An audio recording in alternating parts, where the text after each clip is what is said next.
Nous avons terminé la première partie de la préparation de nos données dans Power Query. Nous avons chargé nos données dans Power BI Desktop. Nous allons maintenant passer à la modélisation ou la création du modèle de données. Alors déjà, on peut voir les données qu'on a chargées dans Power BI Desktop. Il s'agit plus précisément d'une seule table, la table vente, qui combine les données trois tables qu'on avait importées dès le départ, les tables Canada, États-Unis et Royaume-Uni. Alors déjà, on va essayer de mettre en forme correctement les colonnes de notre table. Donc la colonne date commande, on la sélectionne, on va dans le groupe mise en forme.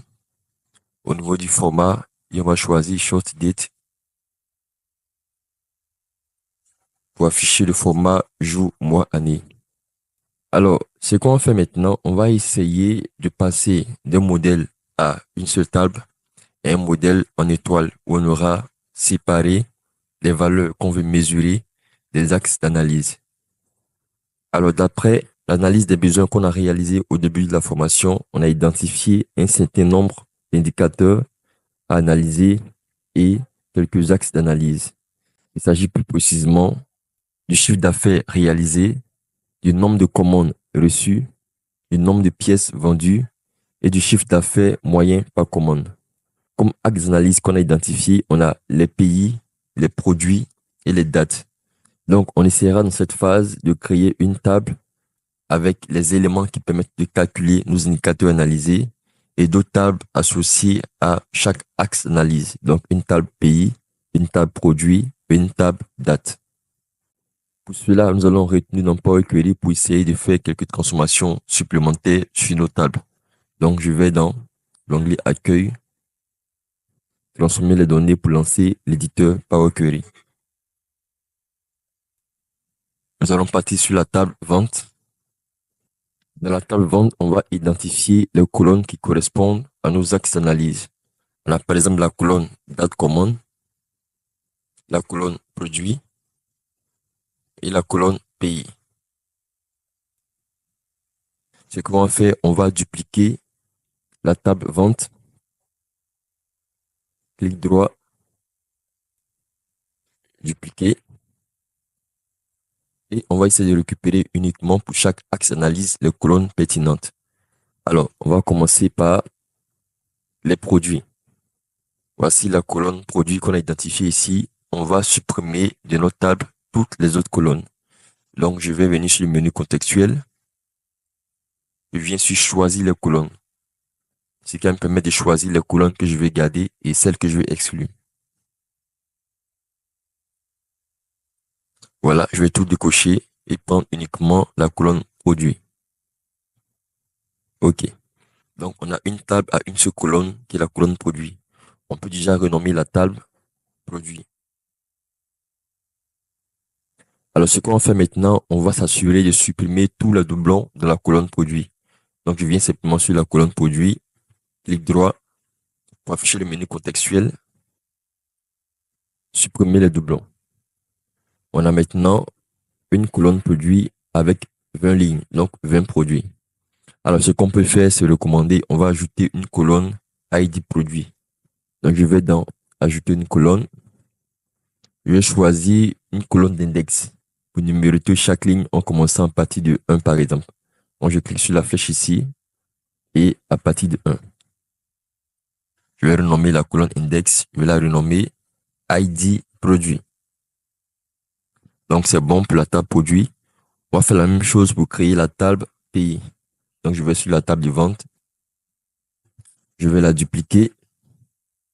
Je vais choisir uniquement la colonne pays. Donc, choisir les colonnes.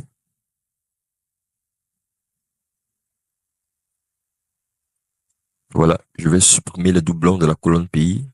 Donc, clic droit sur la tête de la colonne et supprimer les doublons. Voilà. On voit comment la faire pour la table produit. Ajouter une colonne index qui va servir de ID pays. Donc, colonne index à partir de 1. Je vais la renommer ID pays. Voilà. Je vais renommer la table simplement. On a maintenant notre table produit et notre table pays. La dernière table qui reste à créer en tant que table de dimension, c'est la table des dates. Alors, ce qu'on va faire, plutôt que de créer la table des dates dans Power Query, on va le faire directement dans Power BI Desktop avec le langage DAX. On va essayer maintenant de la table de vente de remplacer les colonnes produits et pays par les ID pays et ID produits pour garder uniquement les ID des tables de dimension dans la table de fait. Donc, pour le faire, on va commencer par récupérer dans la table vente les différents ID, ID produit et ID pays. Alors, pour ce faire, on va simplement utiliser une fusion.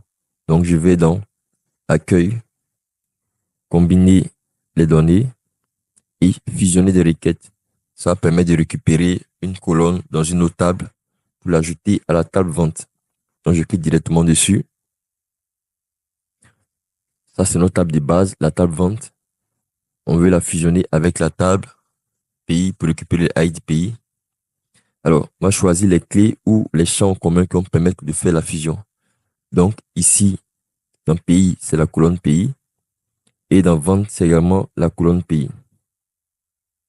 OK pour valider. En le faisant, Power Query a créé une jointure entre la table vente et la table pays.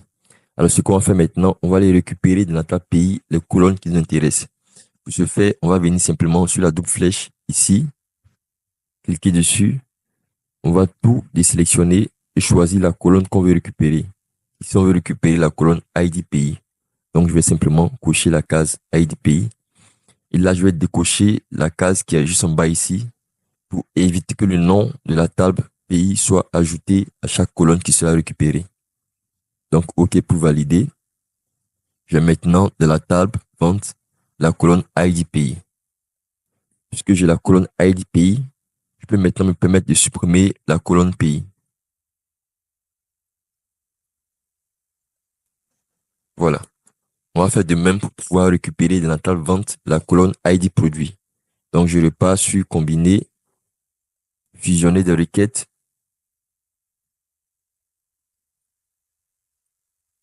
Je sélectionne la table produit.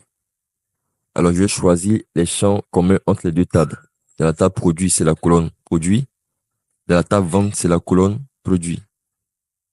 OK pour valider.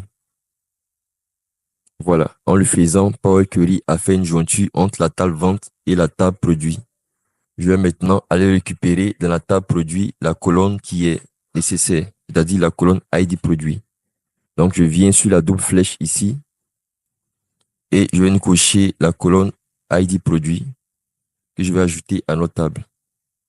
Donc, on a pu récupérer ici la colonne ID produit de notre table de vente. Puisqu'on a maintenant la colonne ID produit dans la table de vente, on peut se permettre de supprimer la colonne produit, puisque l'information qu'elle apporte est redondante. Donc, on va sur produit, on va simplement supprimer la colonne produit. Voilà. On se retrouve avec notre table de vente qui contient uniquement les données sur les indicateurs analysés ainsi que les ID des différentes tables de dimension. Voilà. On va fermer et appliquer toute notre transformation pour charger les nouvelles tables dans Power BI Desktop.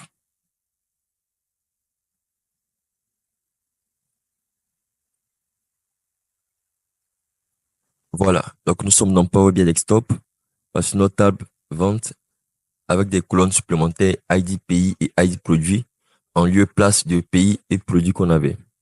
Et on voit également qu'il y a deux tables qui sont ajoutées. La table pays qui a deux colonnes ID pays et pays et la table produit qui a également deux colonnes ID produit et produit. Alors, si je vais dans la vue modèle, voilà, je peux maintenant remarquer qu'il y a trois tables dans notre modèle. La table vente, la table pays, la table produit. Et Power BI Desktop a automatiquement créé les relations entre les différentes tables.